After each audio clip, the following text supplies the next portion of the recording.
received this nice German vehicle clock made by Kienzle for servicing. This dial on the bezel was being used in the 1920s. Bezel, case, and spinner nut on the back is made from aluminum. Serial number on the mainspring barrel. Here you can see on the inside of the clip some of the original gold plating still intact on the mainspring barrel. Most all the gold plating is worn off the back from winding the clock over the years. Someone has cut 2 of the 6 wings off the spinner nut.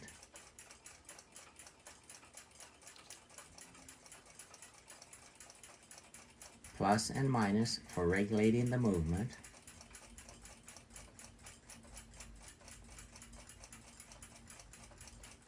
Here, there was originally an index locking key installed to clock the case to the dash of the vehicle. It locks the case to the dash so that the numbers on the dial are correctly orientated. Give it a couple winds. Runs, but it doesn't keep time anymore. Nice beveled glass. Spinner nut is sticking a little. Bezel.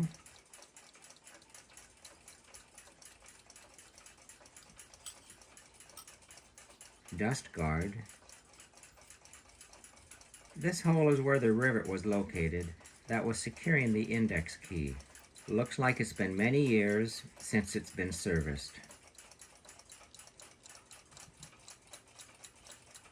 Dial is held in by 3 fasteners.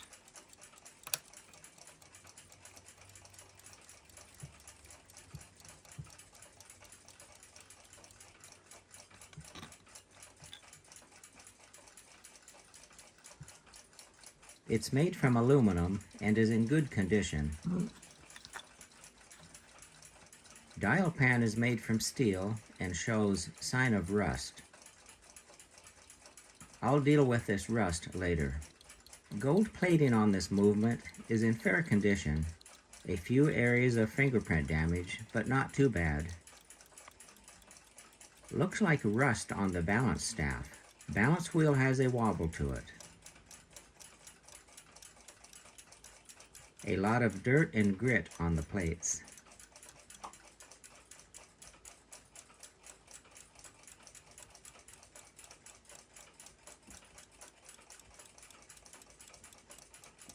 The barrel on these has the ratchet teeth built into the outer edge.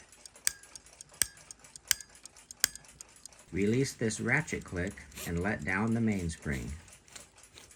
This slot forms the barrel hook for the mainspring inside. The setting knob and this locking clip need to be removed to remove the barrel.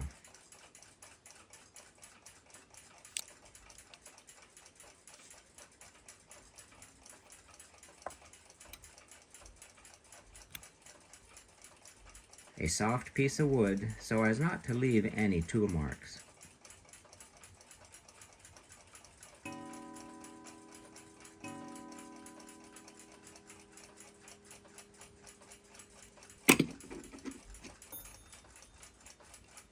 This long mainspring gives a full runtime. Looks like possibly a graphite-based mainspring grease was used on it last. This plate has the mainspring grease on it because it's missing the brass grease shield washer.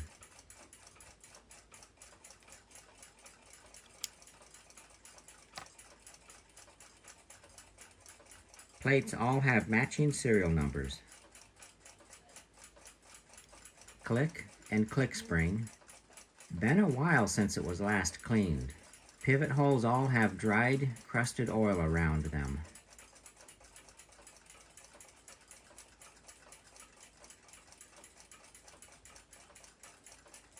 A washed out, thin black deposit here. It's a layer of dirt and grit particles, left behind from when the movement was soaked in solvent, then left to drip dry.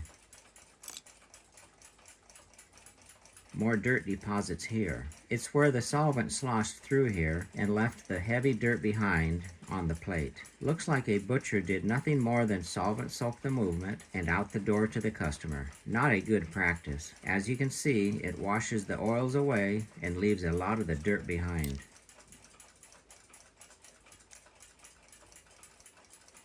I'll remove the balance first so it doesn't get damaged.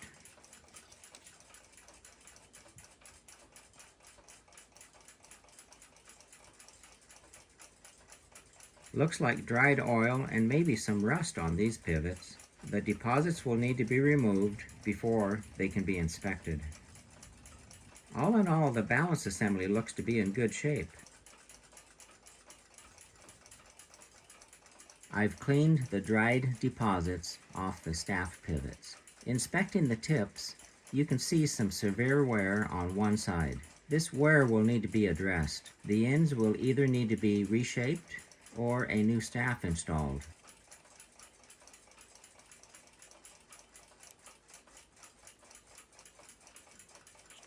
Up close, the wear is apparent. Both ends of the staff are worn. This shows how much wear there is on this pivot.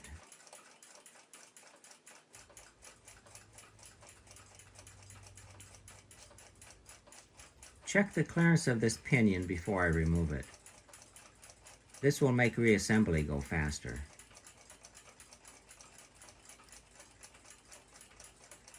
Shims apply even pressure to the pinion, loosens it, and prevents damage to it. A piece of mylar prevents tool marks on the front plate.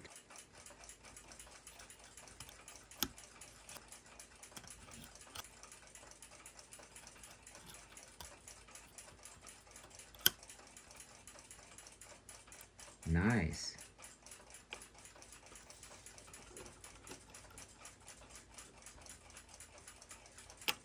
Front plate, another matching serial number. Intermediate wheel, pallet, escape wheel, center wheel. The roller table needs to be removed so the balance pivots can be reconditioned. Some setup blocks and a miniature crow's foot type of tool to help remove the roller table. Brass hammer,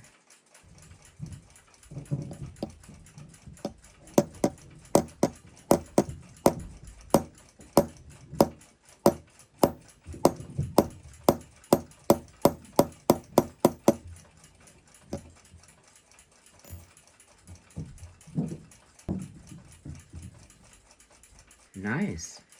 Balance assembly is ready to reshape the pivots. The balance wheel has quite a wobble to it. I'll see how it times out before correcting it. Carbide graver cuts this hardened staff just fine. Some medium polishing compound to prepare for final polishing.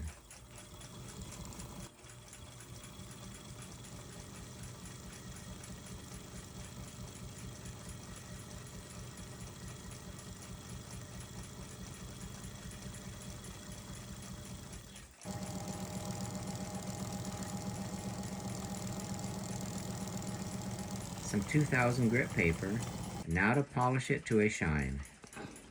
The black deposit on the wood is a layer of steel being removed.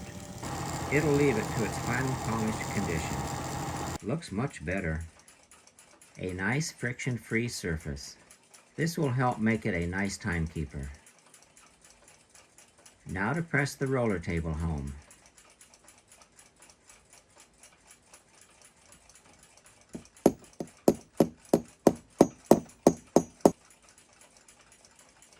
All cleaned, time to assemble and give it a test run.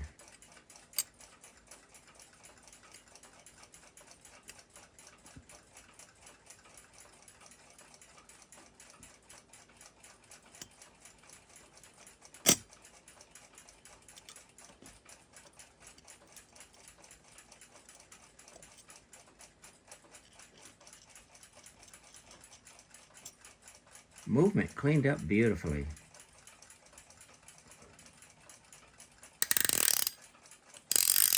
Excellent motion.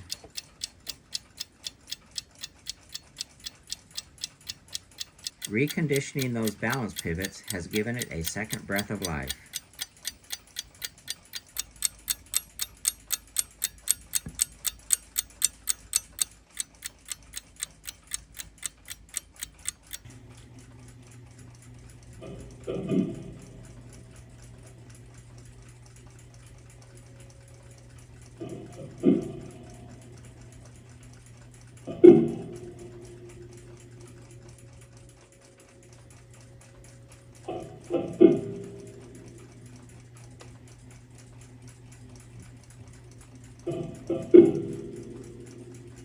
Now to focus on the missing index tab.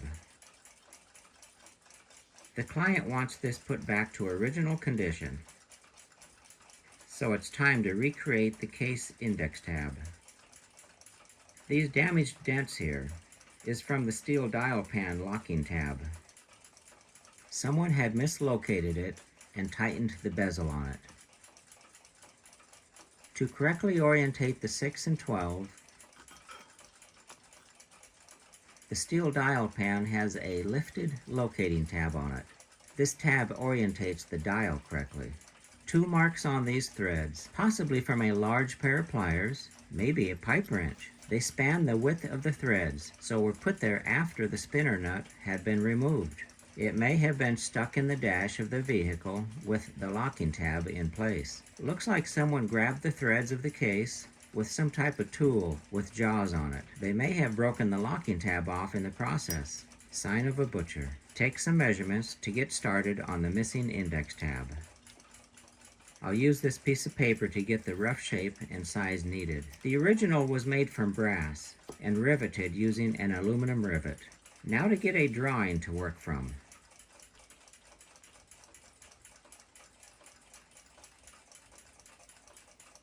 Looking good.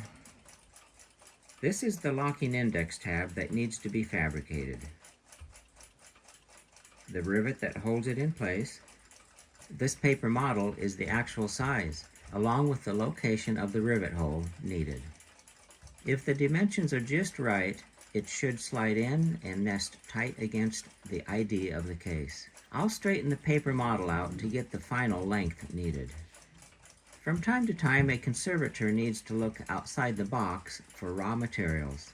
This insignificant discarded key no longer has a function as a key, and for most, serves no purpose, so it would be tossed in the trash. Once that's done, its life is over, and it never has a chance to be anything more. To a clockmaker, it's raw material. It's actually a piece of high-quality, hardened 360 brass alloy, the same brass used for years in making clock plates, gears, and bushings. A good choice to fabricate this needed part.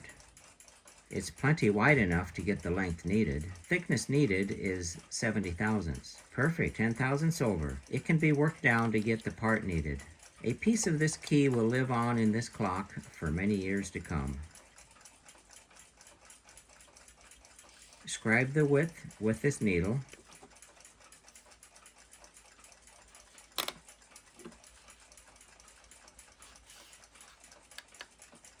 Use this jeweler's saw to cut out what is needed.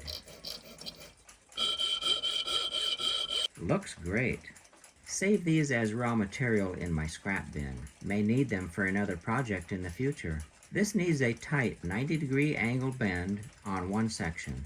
This 360 brass stock is stress hardened, and if bent in its hardened state, will break. It needs to be annealed before the bending process begins. The heat required is between 800 and 1600 degrees Fahrenheit to pull the stress out of it. That heat range is in the middle of this flame.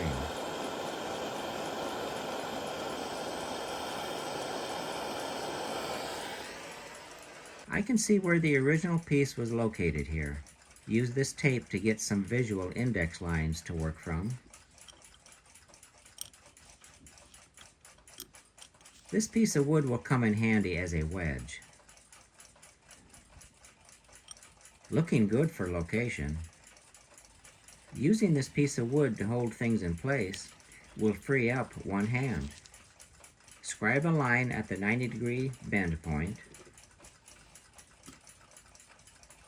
This vise has nice sharp jaws on the top and will make the tight bend needed in the brass. Scribed line marks the bend point.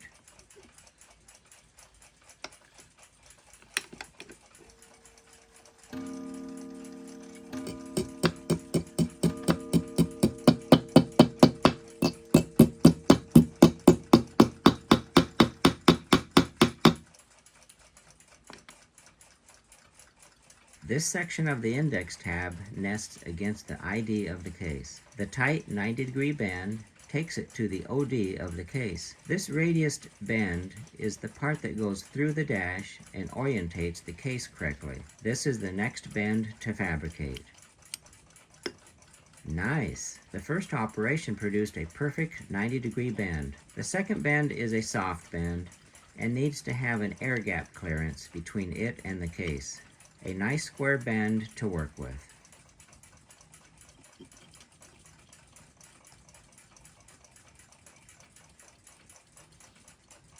The bend tangent point. Some paper to protect the brass and several pairs of pliers should complete the bends.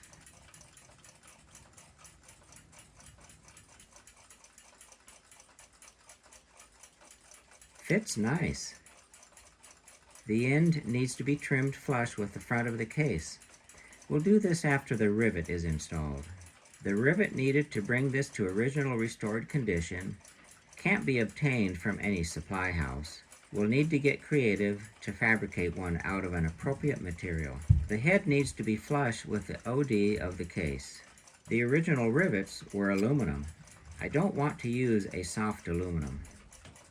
This is an anodized hard 2117 T4 aluminum alloy rivet designed for structural fabrication of aircraft. It's made under strict quality control systems. It's of high quality and will work perfect for what is needed. It's just too big for what is needed.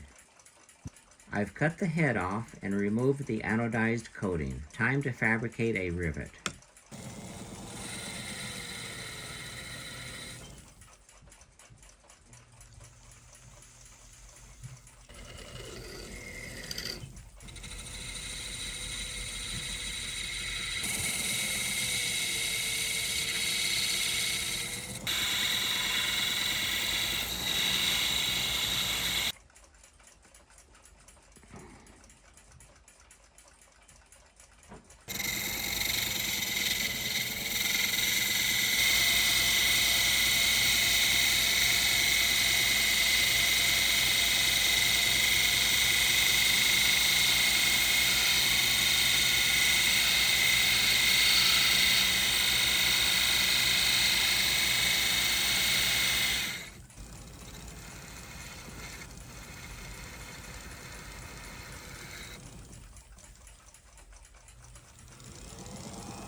Fits perfect. The head is nice and flush with the OD of the case.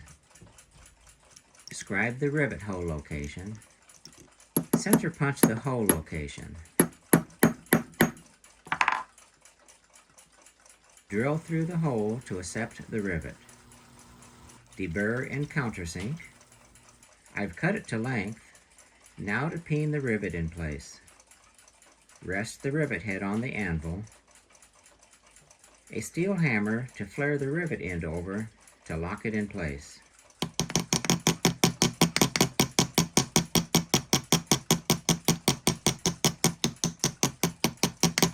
Nice.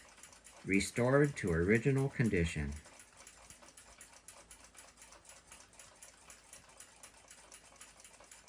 The aluminum dial is fastened to the steel dial pan with 3 rivets. This rust creates a high acid condition. It could also flake off and contaminate the movement from the vibration created every time it's wound. I'm not going to separate the dial from the dial pan. Of the many ways to remove rust, a conservation treatment using a chelating solution will work best on this piece. It's a non-acid, water-based solution that reacts with the rust only and not the steel. No harsh acids, scrubbing, sanding, or abrasion needed. The solution doesn't affect unrusted steel or brass. Some non-acid archival blotter paper to help hold the solution next to the part where it can do its job. I'll let this sit for a day, then rinse with water. Looks great. I'll put a film of archival wax on it to protect it from any future corrosion. With the index tab in place, it's ready to install the movement. Dust cover, clock the movement in place,